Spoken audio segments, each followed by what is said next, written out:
कहानी है रामपुर गांव की, जहां के मर्द महिलाओं को हमेशा नीचा दिखाने की कोशिश में रहते। अरे अभी तक खाना नहीं आया, क्या मुझे एक और शादी करने की जरूरत है? नहीं जी नहीं, ऐसा मत करना, वरना मैं कहाँ जाऊंगी। खाना लेकर मैं अभी आई जी। गांव की पंचायत में भी फैसले हमेशा औरतों के खिलाफ ही रहते। मैं जो फैसला सुनाता हूँ वो भगवान की आज्ञा होती है। इस लड़के ने अपने मन से शादी करके अच्छा नहीं किया। लड़के को घर भेज दो और इसकी शादी इसकी जाति की किसी लड़के से करवा दो, लेकिन ये लड़के, इसे तो गांव के बाहर निकाल दो। नहीं नहीं जमींदार साहब, ये क्या बोल रहे हैं?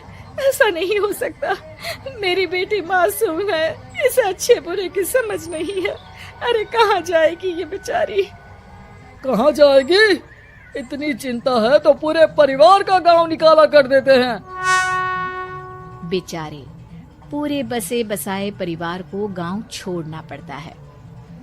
चाहे जो हो, अगर बेटियों को कंट्रोल नहीं कर सकते तो गांव में रहने का कोई मतलब नहीं है।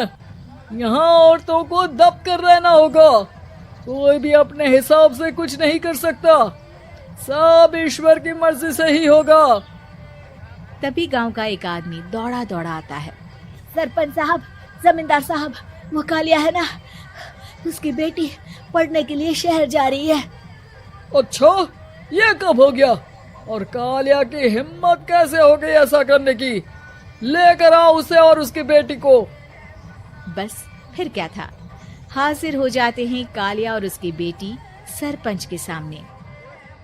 और कालिया, ये क्या सुनने में आ रहा है? बेटी को इंजीनियर बना रहा है तू? और ये बता, गांव में तो स्कूल नहीं है, फिर कहां से इतनी क्लास पास कर गई तेरी बेटी? राधा, जो कि कालिया की बेटी है, उसे लगता है कि सरपंच उसकी तारीफ कर रहे हैं। सरपंच जी, मैंने ऑनलाइन पढ़ाई की है, डिस्टेंस लर्निंग से। सभी में मैंने अच्छे नंबर पाए हैं, जिसे देखते हुए शहर की इंजीनियरिंग कॉलेज में मुझे स्कॉलरशिप मिली है। वाह जी वाह, क्या होती है ये? पहले तो ये बताओ, फिर आगे की बात करते हैं। पूरा गांव राधा की बात सुन रहा था और राधा बोलती जा रही थी। तो ऐसे मैं फ्री में एक अच्छी शिक्षा लेकर गांव में जो कुछ परेशानियां हैं, जैसे बिजली, पानी और इंटरनेट जैसी समस्याओं के लिए काम करूंगी। मैं गांव को शहर से जोड़ने के लिए पुल का निर्माण करवाने का प्रस्ताव रखूंगी। मुझे पूरी उम्मीद है कि जल्द ही हमारा गांव भी तरक्की की राह पर चल पड़ेगा। राधा की बात सुनकर सारे गांव वाले ताली बजाने लगते हैं। सरपंच को समझ नहीं आता कि वो क्या करे। चुप रह नादान लड़की, गांव के खिलाफ जाने के लिए तुझे गांव से बेदखल कर दिया जाएगा, वो भी पूरे परिवार के साथ। और हाँ, अगर ठीक से गांव में रहना चाहती है तो ये पढ़ाई लिखाई छोड़ दे। हम तेरे लिए गांव का कोई होनहार लड़का देखेंगे।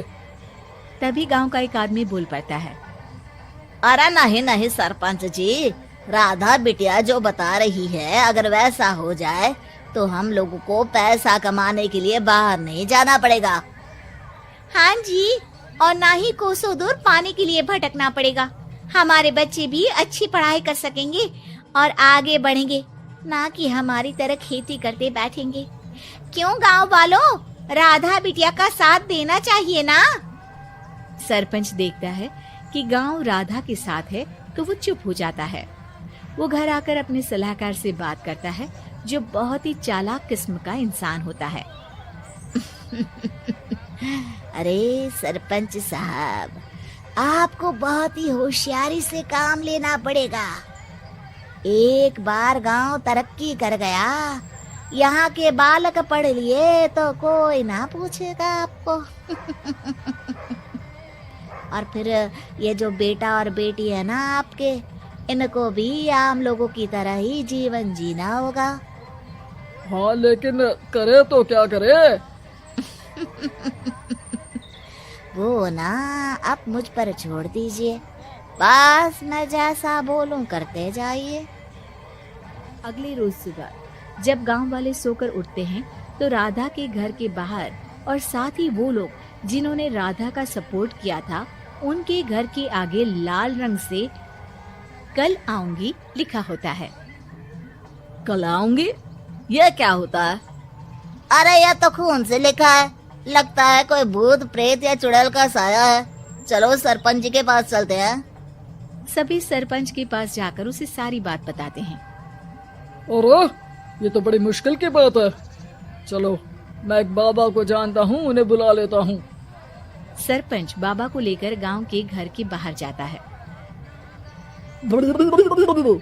ओहो, तो ये वो चुड़ैल है जो उन लोगों को निशाना बनाते हैं जो गांव को बदलने का सपना देखते हैं। वो गांव को ऐसे ही संपन्न देखना चाहती है, वो नहीं चाहती कि कोई बाहरी यहाँ का कायाकल्प करे। क्या तुम लोगों में से किसी ने गांव को बदलने की सोच रखी है? तभी राधा की माँ रोते रोते आती है। मेरी राधा घर से गायब हो गई है। अरे कोई तो बचाओ, मेरी बच्ची कहाँ गई?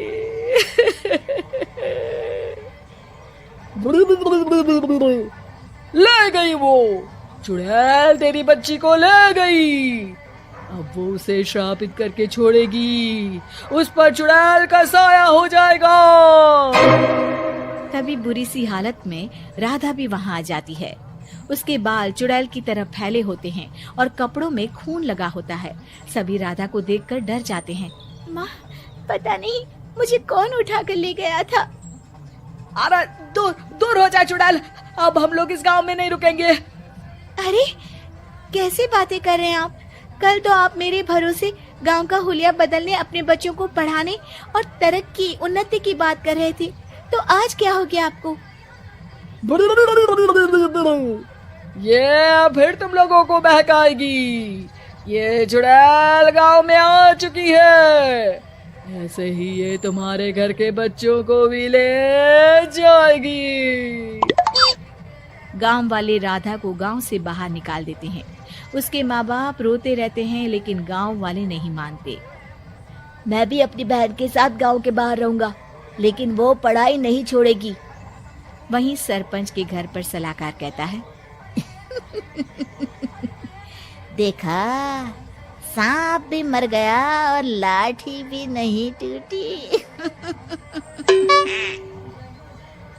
लेकिन अगले ही दिन सरपंच के घर के बाहर भी वही शब्द लिखे होते हैं। और फिर सरपंच की बीवी कहती है, हमारी बेटी को किसी ने अगवा कर लिया है। तभी राधा का भाई वहाँ आ जाता है। अरे गांव वालों, मैंने सरपंच जी की बेटी को देखा था। वो चुड़ैल उसे उठाकर ले जा रही थी। अरे क्या मजाक कर रहे हो? नहीं नहीं सरपंच जी, आप नहीं जानते। वो चुड़ैल अब आपकी बेटी में आ जाएगी, जैसे राधा के अंदर आ गई थी।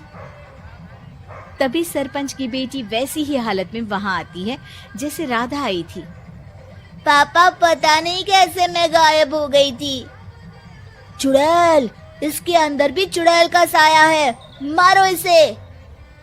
अरे नहीं नहीं, इसे भी राधा के पास गांव के बाहर ही भेज दो। अरे चुप रहो, मेरी बेटी कहीं नहीं जाएगी और चुड़ैल वुड़ैल कुछ नहीं होता है। अरे कैसे बात कर रहे हो सरपंच जी? आप तो बोल रहे थे कि आपका फैसला भगवान का ज्ञान होता है, तो अपने पर बात आई तो अब आप ऐसे बोल रहे हैं। अरे ना ना ना, आपको अपनी बेटी को त्यागना ही होगा। अरे बुलाओ बाबा को। राधा का भाई बाबा को ले आता है, जिसे अब गांव वालों के डर के कारण सच बोलना पड़ता है। मैं कोई बाबा नहीं हूँ, मैं तो मोची था। ये सलाहकार महोदय ने मुझे कहा था एक्टिंग करने को। अब वो मुझे पैसे देने वाले हैं। अब मुझे माफ कर दो। गलती हो गई, मुझे माफ कर दो। तभी वहाँ राधा आ जाती है। देखा सरपंच जी, जब गांव के बच्चे साक्षर होंगे तो आप जैसे लोगों की चालाकी नहीं चलेगी।